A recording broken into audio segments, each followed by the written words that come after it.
Hi ಎಲ್ಲರಿಗೂ ನಮಸ್ಕಾರ. Welcome to my YouTube channel Vidya's lifestyle vlog. ನಾನು ನಿಮ್ಮ ಪ್ರೀತಿಯ ವಿದ್ಯಾವತಿನ ವ್ಲಾಗನ್ನ ಶುರು ಮಾಡ್ತಾ ಇದ್ದೀನಿ. JP ನಗರ್ ಹೆಂಗಿದೆ ಗೊತ್ತಾ? ನಾನು ಮದುವೆಯಾಗಿ ಬಂದಾಗ ಇಲ್ಲಿ ಇಷ್ಟು ಇಂಪ್ರೂವ್ನೇ ಇರಲಿಲ್ಲ. ದಿನೇ ಬೆಳೀತಾ ಬೆಳೀತಾ ಬೆಳೀತಾ ಎಷ್ಟು ಇಂಪ್ರೂವ್ ಆಗ್ತಿದೆ ಅಂತಂದರೆ ಕಂಡುಹಿಡಿಯೋದಕ್ಕೆ ಗೊತ್ತಾಗ್ತಾ ಇಲ್ಲ. ನನಗೇನೆ ಆ ಥರ ಆಗ್ತಾಯಿದೆ.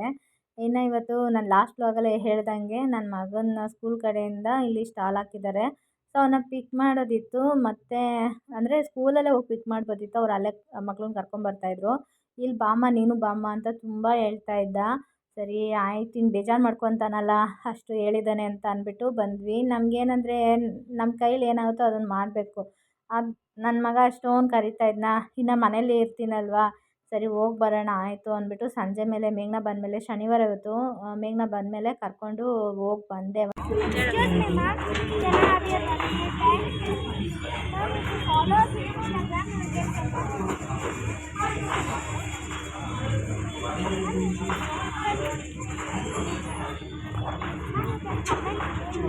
Ma'am, we have books here.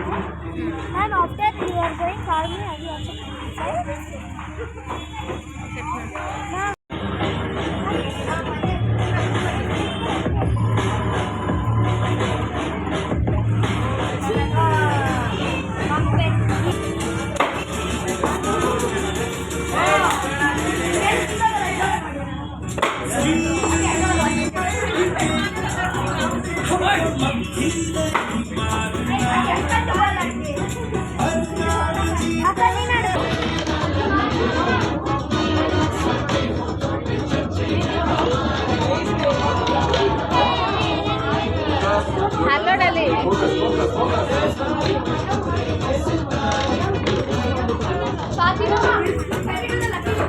ಇನ್ನು ಬೇರೆ ಮಕ್ಳೇನಾದರೂ ಅವ್ರ ಪೇರೆಂಟ್ನ ನೋಡಿದ್ರೆ ಅಮ್ಮ ಅಂತ ಓಡ್ಬರ್ತಾ ತಪ್ಕೊತಾ ಇದ್ರೇನೋ. ಈ ನನ್ನ ಮಗ ಮಾತ್ರ ಮ್ಯಾಮ್ ಹಂಗೆ ಮ್ಯಾಮ್ ಹಿಂಗೆ ಮ್ಯಾಮ್ ಅಂತ ಇಂಗ್ಲೀಷಲ್ಲಿ ಇಷ್ಟು ಉದ್ದ ಮಾತಾಡ್ತಾನೆ.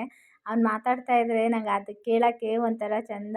ಆಮೇಲೆ ಏನಾದ್ರೂ ಮಾತಾಡಿದಾಗ ಆಮೇಲೆ ಕ್ಯಾಶುಯಲಾಗಿ ಅಮ್ಮ ಅದು ಅಂತೆಲ್ಲ ಮಾತಾಡ್ತಾನೆ. ಅದಕ್ಕೆ ಮೊದಲಿಗೆ ಅವನು ಅವ್ರ ಟೀಚರೇ ಅಷ್ಟೇ, ಅವ್ರಿಗೊಬ್ರು ಗೊತ್ತಿರಲಿಲ್ಲ, ಯಾರೋ ಕಸ್ಟಮರು ಅಂತ ಅಂದ್ಕೊಂಡೇ ಅವರು ಅಂದ್ಕೊಂಡ್ರು. ಆಮೇಲೆ ಹೇಳ್ದ ಮೈ ಮದರ್ ಮ್ಯಾಮ್ ಅಂತ. ಮತ್ತು ಕರಿ ಒಳಗಡೆ ಅಂತೆಲ್ಲ ಅವರು ಹೇಳ್ತಾಯಿದ್ರು. ಪೇರೆಂಟ್ ಬಂದರು ಅಂತ ಒಳಗೆ ತಬ್ಕೊಳ್ಳೋದಾಗಲಿ, ಇಲ್ಲ ಅವ್ರಿಗೆ ಅಂದರೆ ಮಾತಾಡಿಸ್ತಾರಲ್ಲ ಅಮ್ಮ ಅಪ್ಪ ಅಂತಲ್ಲ, ಆ ಥರ ಬರೋಲ್ಲ ಇವನು. ಎಕ್ಸ್ಕ್ಯೂಸ್ ಮಿ ಮ್ಯಾಮ್ ಈ ಥರ ಅಂತ ಬೇರೆ ಕಸ್ಟಮರ್ನ ಹೆಂಗೆ ಮಾತಾಡಿಸ್ತಾನೆ ಅದೇ ಥರನೇ ನಮ್ಮನ್ನು ಮಾತಾಡಿಸ್ತಾ ಇದ್ದ. ಖುಷಿ ಆಯಿತು. ಮತ್ತು ಏನು ಹೇಳಬೇಕು ಅಂತ ಗೊತ್ತಾಗ್ತಾಯಿಲ್ಲ. ಅವ್ರ ಮ್ಯಾಮ್ ಅಂತೂ ತುಂಬ ಹೊಗಳಿದ್ರು. ನಮಗೆ ವೀಡಿಯೋ ಮಾಡ್ಕೊಳಕ್ಕಾಗಲಿಲ್ಲ. ಖುಷಿ ಆಯಿತು. ನನ್ನ ಮಗಳೂ ಅದನ್ನೇ ಹೇಳ್ತಾ ಇದ್ಲು, ಸಿಕ್ಕಾಪಟ್ಟೆ ಹೊಗಳಿದ್ರು, ಹೇಳೋದಕ್ಕೆ ಅಂತ ಅಲ್ಲ. ಮ್ಯಾಮ್ ನಿಮ್ಮ ಮಗ ಇವತ್ತು ದೊಡ್ಡ ಅಚೀವ್ಮೆಂಟ್ ಮಾಡ್ದ, ಅವನಿಲ್ಲ ಅಂದಿದ್ದರೆ ಸ್ವಲ್ಪ ಇದಾಗ್ತಾಯಿತ್ತು, ತುಂಬ ಇದು ಮಾಡಿಕೊಟ್ಟ, ಹೆಲ್ಪ್ ಆಯಿತು ಅವ್ನು ಬಂದಿದ್ದು. ಸಿಕ್ಕಾಪಟ್ಟೆ ತುಂಬ ಟ್ಯಾಲೆಂಟ್ ಇದೆ, ಮತ್ತು ಮಾರ್ಕೆಟಿಂಗೆಲ್ಲ ಸುಮಾರು ಕಲ್ತಿದ್ದಾನೆ ಅಂತ ಏನೇನೋ ಹೇಳ್ತಾಯಿದ್ರು. ಹೌದಾ ಮ್ಯಾಮ್, ಎಲ್ಲ ನೀವು ಹೇಳ್ಕೊಟ್ಟಿದ್ದು ಅಂತೆಲ್ಲ ನಾನು ಹೇಳ್ತಾ ಇದ್ದೆ. ಜೊತೆಗೆ ನಾಳೆ ಕೂಡ ಕರ್ಕೊಂಬನ್ನಿ ಮ್ಯಾಮ್, ತುಂಬ ಕಳಿಸ್ತೀರಾ ನೀವು ಅಂತೆಲ್ಲ ಕೇಳಿದ್ರು. ಬಟ್ ನಾನು ಕಳಿಸಿರ್ಲಿಲ್ಲ, ಯಾಕಂದರೆ ಮಳೆ ಬರೋಂಗಿತ್ತು. ನನಗೆ ಬೇರೆ ಹುಷಾರಿಲ್ಲ, ಅಲ್ಲೂ ಇದು ಮಾಡ್ಕೊಂಡಿದ್ದೀನಿ. ಸೊ ಹಂಗಾಗಿ ಬೇಡಪ್ಪ ಅಂದ್ಬಿಟ್ಟು ಸುಮ್ಮನೆ ಆಗಿಬಿಟ್ಟೆ. ಇನ್ನು ಇದು ಬಂದುಬಿಟ್ಟು ನಾವು JP ನಗರದಲ್ಲೇ ಇದ್ದಿದ್ದು ಅಂತ ಹೇಳಿದೆ ಅಲ್ವಾ. ಇವರು ನಾವೆಲ್ಲ ಅಕ್ಕಪಕ್ಕ ಇದ್ದಿದ್ದವಾಗ ನನ್ನ ಮಗಳನ್ನ ತುಂಬ ನೋಡ್ಕೊತಾ ಇದ್ರು ಇವಣ್ಣ. ಅಂದರೆ ಇವರು ಗೋಬಿ ಮಾಡ್ತಾಯಿದ್ರು ಅವಾಗಿಂದನೂ ಅಷ್ಟೇ. ಸೊ ಇವರು ಮನೇಲಿ ನನ್ನ ಮಗಳನ್ನ ಆದಷ್ಟು ಇವ್ರ ಮನೇಲೇ ಬೆಳೀತಾ ಇದ್ಲು. ಏನಂದರೆ ನಾವಿದ್ದು ಚಿಕ್ಕ ಮನೆ, ಜೋಲಿ ಹಾಕೋಕ್ಕೆ ಜಾಗ ಇರಲಿಲ್ಲ ನಮಗೆ. ಸೊ ಹಂಗಾಗಿ ಅವ್ರ ಮನೇಲಿ ಜೋಲಿ ಇತ್ತು. ಅವ್ರ ಮಗಳು ಕೂಡ ನನ್ನ ಮಗಳಿಗಿಂತ ಒಂದು ವರ್ಷ ದೊಡ್ಡವಳು. ಸೊ ಹಂಗಾಗಿ ಅವ್ರ ಮನೇಲೇ ಮಲಗ್ಸೋಕ್ಕೆ ಇದಕ್ಕೆಲ್ಲನೂ ನಾನು ಹೋಗಿ ಮಲಗಿಸ್ಬಿಟ್ಟು ಬಂದರೆ ಅವಳು ಎದ್ದವಳನ್ನ ಅವರೇ ಎತ್ಕೊಂಡು ಆಟ ಆಡಿಸ್ತಾಯಿದ್ರು. ತುಂಬ ಹೆಲ್ಪ್ ಮಾಡಿದ್ದಾರೆ.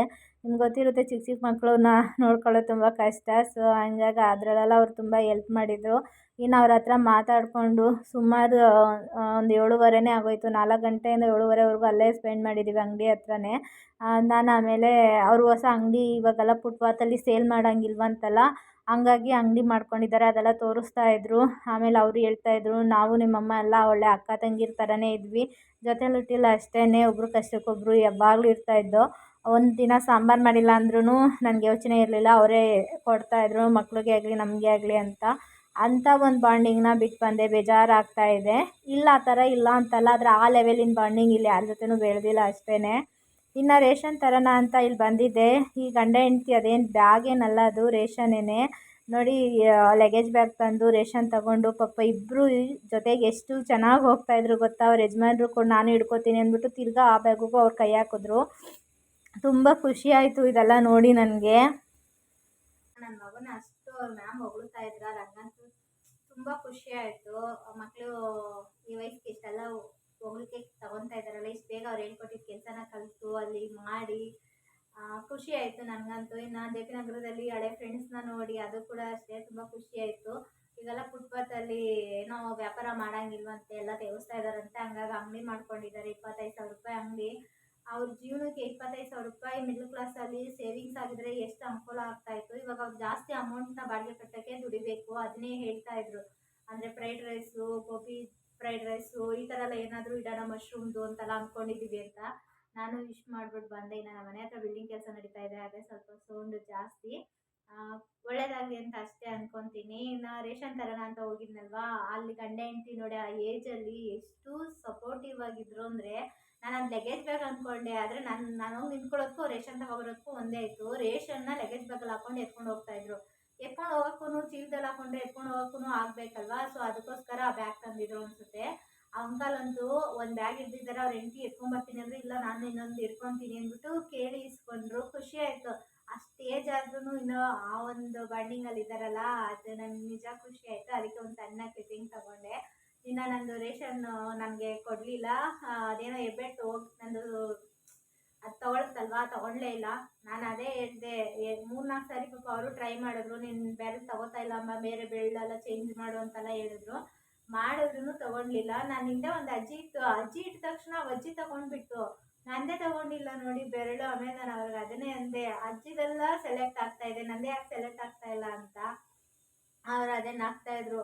ಏನೋ ಗಾಯ ಆಗಿದ್ರೂ ಬರಲ್ಲ ಅಂದರು.